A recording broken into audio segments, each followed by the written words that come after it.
Hi friends, നമസ്കാരം. ഓരോ വ്യക്തിക്കും അവരുടേതായിട്ടുള്ള സവിശേഷതയുണ്ട്, പ്രവർത്തന രീതിയുണ്ട്, മനോഭാവമുണ്ട്. ഇത് ഓരോരുത്തർക്കും വ്യത്യസ്തമാണ്.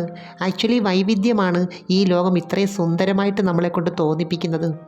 ഒരാൾക്ക് ആകർഷണമുള്ള ഒരു രൂപമായിരിക്കത്തില്ല, അല്ലെങ്കിൽ പെരുമാറ്റ രീതി ആയിരിക്കത്തില്ല മറ്റൊരാൾക്കുള്ളത്.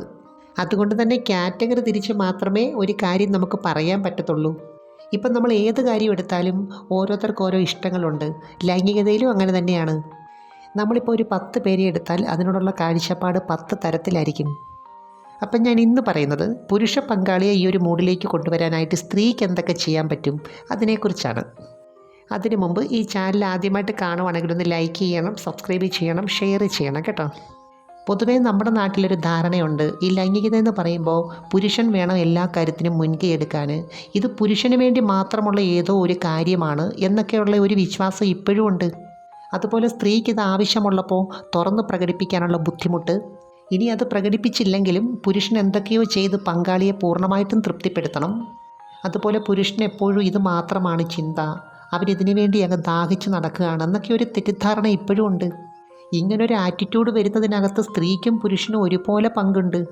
എനിക്ക് തോന്നുന്നു ലൈംഗികത ശരിയായ രീതിയിൽ, ആരോഗ്യകരമായ രീതിയിൽ ചെയ്യുന്നതിന് പുരുഷനാണ് കൂടുതലും തയ്യാറെടുപ്പ് വേണ്ടി വരുന്നത്.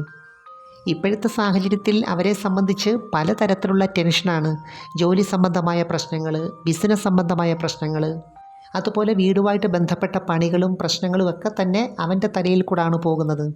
അങ്ങനെ പലതരത്തിലുള്ള ചിന്തകളുമായിട്ട് വീട്ടിലേക്ക് വരുന്ന ഒരു പുരുഷനെ റിലാക്സ് ചെയ്യിപ്പിക്കാനും ലൈംഗികതയിലേക്ക് കൊണ്ടുവരാനും ഒരു സ്ത്രീക്ക് പെട്ടെന്ന് സാധിക്കും.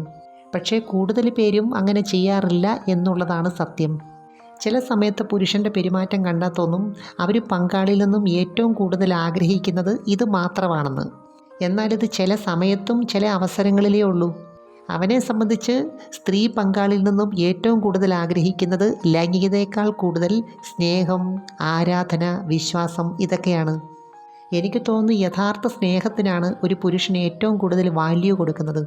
അപ്പം ഞാനീ പറഞ്ഞു വരുന്ന കാര്യത്തിനകത്ത് ചിലർക്കെങ്കിലും ഒരു കൺഫ്യൂഷൻ കാണും, ഇത് ശരിയാണോ, എൻ്റെ കേസിൽ അങ്ങനെ അല്ലല്ലോ എന്നൊക്കെ. അതെന്താണെന്നറിയാവോ?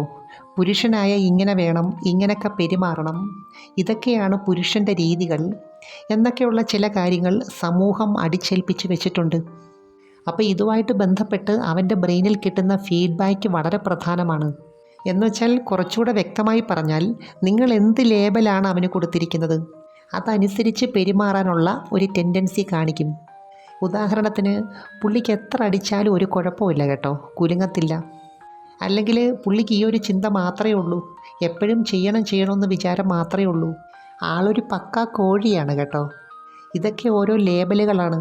പക്ഷേ അവൻ വിചാരിക്കുന്നത് ഇതൊക്കെ പൗരുഷമായിട്ട് ബന്ധപ്പെട്ടതാണെന്നാണ്. ചില സ്ത്രീകൾക്കും ഇങ്ങനെയൊക്കെയാണ് ഇഷ്ടം എന്നൊരു വിശ്വാസവും അവനായിപ്പോയി. അപ്പം ഞാൻ ഇത്രയും പറഞ്ഞ എന്താണെന്ന് വെച്ചാൽ, എപ്പോഴും പുരുഷനെ സംബന്ധിച്ച് ഈ മൂഡൊന്നും അല്ല എന്നുള്ളതാണ് സത്യം. അതെന്താണെന്നറിയാവോ? ഈ പ്രശ്നങ്ങളെല്ലാം ഉള്ളിലൊതുക്കി പുറമേ ചിരിക്കാനും സംസാരിക്കാനും വികാരം കാണിക്കാനും ഒക്കെയുള്ള കഴിവ് പുരുഷനുണ്ട്. അപ്പം ഞാൻ പറയുന്നത്, അവർ ഈ ജോലിയൊക്കെ കഴിഞ്ഞ് വരുമ്പോൾ എന്തില്ല എന്നുള്ള കാര്യം കൂടുതൽ പ്രൊജക്റ്റ് ചെയ്ത് പറയാതെ, അല്ലെങ്കിൽ ഈ കുറ്റപ്പെടുത്തുന്ന പോലുള്ള കാര്യങ്ങൾ എടുത്തിടാതെ സന്തോഷത്തോടെ സ്നേഹത്തോടെ ഒന്ന് പെരുമാറി നോക്കിക്കേ. അപ്പം രാവിലെ മുതൽ ഫിസിക്കൽ വർക്കും മെൻ്റൽ വർക്കും ഒക്കെ ചെയ്ത് കുറേ ഊർജ്ജമൊക്കെ പോയി. ഇനി വേണ്ടത് റിലാക്സേഷനാണ്. അപ്പോൾ അവരെ എത്രത്തോളം റിലാക്സ് ചെയ്യിപ്പിക്കുന്നോ അത്രത്തോളം സ്ത്രീ പങ്കാളിക്ക് ഗുണകരമാണ്. സ്നേഹത്തോടെയുള്ള സംസാരത്തിൽ കൂടി, സ്പർശനത്തിൽ കൂടി, ചുംബനത്തിൽ കൂടിയൊക്കെ തന്നെ ഈ ഒരു മൂഡ് ക്രിയേറ്റ് ചെയ്യാൻ സാധിക്കും. ഇതിനുള്ള തയ്യാറെടുപ്പ് കിടപ്പറയിലേക്ക് പോകുന്നതിന് മുൻപ് തന്നെ തുടങ്ങണം. ഒരു പുരുഷന് ഒരു സ്ത്രീയോട് ഏറ്റവും കൂടുതൽ ആകർഷണം തോന്നുന്നത് എപ്പോഴാണെന്നറിയാവോ? ഓരോരുത്തർക്കും കൂടുതലായിട്ട് ചേരുന്ന, അവരെ കൂടുതൽ സുന്ദരിയാക്കുന്ന, സെക്സിയാക്കുന്ന ഒരു ഡ്രസ് കോഡുണ്ട്. ഒരുപക്ഷെ അത് വീട്ടിൽ നിൽക്കുന്ന ഒരു സിമ്പിൾ വേഷമായിരിക്കാം. അതുപോലെ തന്നെ പ്രധാനമാണ് ഹെയർ സ്റ്റൈലും. നമ്മൾ പറയുമ്പോൾ നിസ്സാരമാണെങ്കിലും സ്നേഹത്തോടെയുള്ള ഒരു ആലിംഗനം ഉണ്ടല്ലോ, അതിനകത്ത് തന്നെ എന്ത് ഊർജം കൈമാറുമെന്നറിയാവോ? പക്ഷേ ഇതൊക്കെ കറക്റ്റായിട്ട് ചെയ്യുന്ന ബുദ്ധിയുള്ള ഭാര്യമാർ കുറച്ച് പേരൊക്കെ ഉണ്ട് കേട്ടോ. ഈ അവസരത്തിൽ എങ്ങനെ വസ്ത്രം ധരിക്കണം, എങ്ങനെ നോക്കണം, എങ്ങനെ പെരുമാറണം, എങ്ങനെ പ്രതികരിക്കണം, ഇതൊക്കെ അവർക്ക് നന്നായിട്ടറിയാം. ഈ പല പല ചിന്തകൾ നിൽക്കുന്നതുകൊണ്ട് ചില പുരുഷന്മാർക്ക് ഇതിനകത്തൊരു സ്റ്റാർട്ടിങ് ട്രബിളുണ്ട്. അപ്പോൾ അത് സ്ത്രീ പങ്കാളി തന്നെ മുൻകൈ എടുത്ത് മാറ്റിയെങ്കിലേ പറ്റത്തുള്ളൂ. ചെവിയിൽ ചെന്നിട്ട് രഹസ്യമായിട്ട് എന്തെങ്കിലും ഒന്ന് പതുക്കെ പറഞ്ഞു നോക്കിക്കേ. ക്ഷീണമുണ്ടെങ്കിൽ ഞാൻ ലൈറ്റായിട്ടൊന്ന് മസാജ് ചെയ്യാമെന്ന് മാത്രം പറഞ്ഞാൽ മതി. ഈ പുരുഷന്മാരെ സംബന്ധിച്ച് ഏറ്റവും കൂടുതൽ ഇറിറ്റേഷൻ ഉണ്ടാക്കുന്ന കാര്യം എന്താണെന്നറിയാമോ? നിങ്ങൾ അവരെ എതിർത്ത് സംസാരിക്കുമ്പോഴാണ്. അപ്പോൾ അങ്ങനെയുള്ള ഒരു സാഹചര്യം ഉണ്ടെങ്കിൽ പോലും അത് ഈ സമയത്ത് ബോധപൂർവം നിയന്ത്രിക്കണം. ഇനി നിങ്ങൾ രണ്ടും മാത്രമുള്ള അവസരത്തിൽ കുറച്ച് വെറൈറ്റിയൊക്കെ ആകുന്നതിനകത്ത് ഒരു തെറ്റുമില്ലെന്നേ. ഇതിനകത്ത് ഏറ്റവും പ്രധാനം ഓരോരുത്തരുടെയും ആസ്വാദന രീതിയാണ് കേട്ടോ. അത് ഓരോരുത്തർക്കും വ്യത്യാസമായിരിക്കും. എന്നുവെച്ചാൽ സ്നേഹത്തിൻ്റെ ഊർജം ക്രിയേറ്റ് ചെയ്യുന്നിടത്ത് സ്ത്രീകൾക്കൊരു പ്രത്യേക താല്പര്യമുണ്ട്. അതുപോലെ സമയമെടുത്ത് ചെയ്യേണ്ട കാര്യങ്ങൾ സമയമെടുത്ത് തന്നെ ചെയ്യണം, എങ്കിലേ ഒരു സംതൃപ്തി കിട്ടത്തുള്ളൂ. ഇപ്പോൾ ഏതൊരു വ്യക്തി എടുത്താലും ജീവിതം എന്ന് പറയുന്നത് ആസ്വദിക്കുക എന്നുള്ളതാണല്ലോ. ഇപ്പോൾ സ്ത്രീയാണെങ്കിലും പുരുഷനാണെങ്കിലും ഏത് കാര്യവും ആസ്വദിക്കുന്ന രീതിക്കൊരു വ്യത്യാസമുണ്ട്.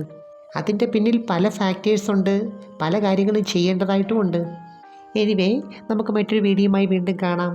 അപ്പോൾ ചാനൽ സബ്സ്ക്രൈബ് ചെയ്യാൻ മറക്കരുത്, ലൈക്ക് ചെയ്യണം, അയക്കാൻ പറ്റുന്ന കൂട്ടുകാർക്കൊന്ന് അയച്ചു കൊടുത്തോ കേട്ടോ. Thanks for watching. See next day. By.